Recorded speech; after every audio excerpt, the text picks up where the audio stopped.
My dear family, എന്തൊക്കെയുണ്ട് വിശേഷങ്ങൾ? ഓണാഘോഷമെല്ലാം കഴിഞ്ഞു അല്ലേ?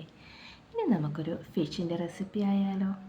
മീൻ ഇഷ്ടമില്ലാത്തതായി ആരും തന്നെ കാണില്ല അല്ലേ? അതുകൊണ്ട് തന്നെ നമുക്ക് മീൻ ഉപയോഗിച്ചൊരു സ്പെഷ്യൽ റെസിപ്പി ഉണ്ടാക്കാം.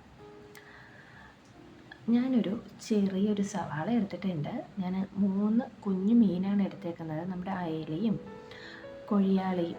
അത് മറ്റുള്ള നാട്ടിൽ എന്താ പറയുന്നതെന്ന് എനിക്കറിയില്ല കേട്ടോ. 3 എടുത്തിട്ടുള്ളൂ. അതുകൊണ്ട് തന്നെ ചെറിയൊരു സവാളയാണ് ഞാൻ എടുത്തേക്കുന്നത്. അത് നന്നായിട്ടൊന്ന് കഴുകി വൃത്തിയാക്കിയ ശേഷം ചെറിയതായിട്ട് അരിഞ്ഞെടുക്കണം. എത്രത്തോളം കട്ടി കുറയാവോ അത്രത്തോളം നന്നായിട്ടൊന്ന് അരിഞ്ഞെടുക്കണം കേട്ടോ.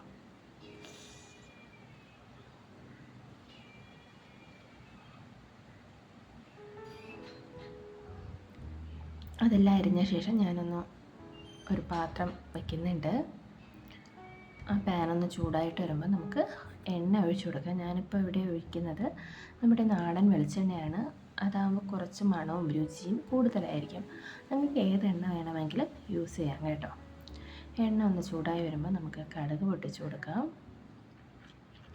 കടുകൊന്ന് പൊട്ടി വരുമ്പോൾ ഇഞ്ചിയും വെളുത്തുള്ളിയും അരിഞ്ഞതും കൂടെ ചേർത്തൊന്ന് ചെറുതായിട്ട് മൂപ്പിക്കുക. അതിനുശേഷം സവാളയും കുറച്ച് ഉപ്പും കൂടെ ചേർത്ത് നന്നായിട്ടൊന്ന് വഴറ്റിയെടുക്കുക. നന്നായി വഴണ്ട് വരുന്നത് വരെ വെയിറ്റ് ചെയ്യുക. അതിനുശേഷം ഒരു കുഞ്ഞ് തക്കാളിയും കൂടി അരിഞ്ഞ് ചേർത്ത് കൊടുക്കുക കേട്ടോ.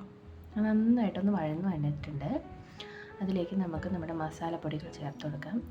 മുളക് പൊടി, കുറച്ച് മഞ്ഞൾപ്പൊടി, പിന്നെ കുറച്ച് മല്ലിപ്പൊടിയും കൂടിയാണ് ഞാൻ ചേർക്കുന്നത്. നിങ്ങൾക്ക് ഫിഷ് മസാല വേണമെങ്കിൽ ആഡ് ചെയ്യാം കേട്ടോ. ഇതെല്ലാം കൂടി ചേർത്ത് നന്നായിട്ടൊന്ന് മൂപ്പിച്ചെടുക്കുക. അത് തണുക്കാനായിട്ട് വയ്ക്കുക. നന്നായിട്ട് ഇതൊന്ന് തണുത്ത് വന്നിട്ടുണ്ട്.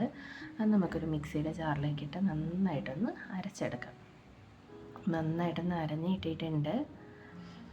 നമുക്ക് വീണ്ടും നമ്മുടെ പാനിലോട്ട് ആ സെയിം പാനിലോട്ട് തന്നെ ഒഴിച്ചൊന്നും കൂടി ചൂടാക്കാനായിട്ട് വയ്ക്കാം. കുറച്ച് വെള്ളവും കൂടി നമുക്ക് ആഡ് ചെയ്യാം കേട്ടോ. വെള്ളം കൂടി ആഡ് ചെയ്തിട്ടുണ്ട്. ശേഷം ഞാനൊരു ഉണ്ട പുളി എടുത്തിട്ടുണ്ട്.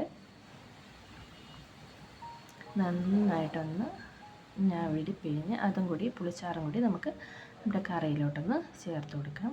ഒന്ന് തിളച്ച് കുറച്ച് വറ്റി വരുമ്പം നമ്മൾ കഴുകി വൃത്തിയാക്കി നടുവേ മുറിച്ച മീനാണ് കേട്ടോ ഇത്. ഇങ്ങനെ തന്നെ ഇടാനായിട്ട് പ്രത്യേകം ശ്രദ്ധിക്കുക. അതും കൂടി ഒന്ന് ഇട്ട് കൊടുക്കുക. എന്നിട്ട് കുറച്ച് അരപ്പ് അതിൻ്റെ മുകളിലായിട്ടിട്ട് നന്നായിട്ടൊന്ന് അടച്ച് വെച്ചൊന്ന് വേവിച്ചെടുക്കുക. ഞാൻ വേവിച്ച ശേഷമുള്ള പിക്ചറാണിത്. നല്ല ടേസ്റ്റാണ്. എല്ലാവരും ഒന്ന് ട്രൈ ചെയ്ത് നോക്കുക.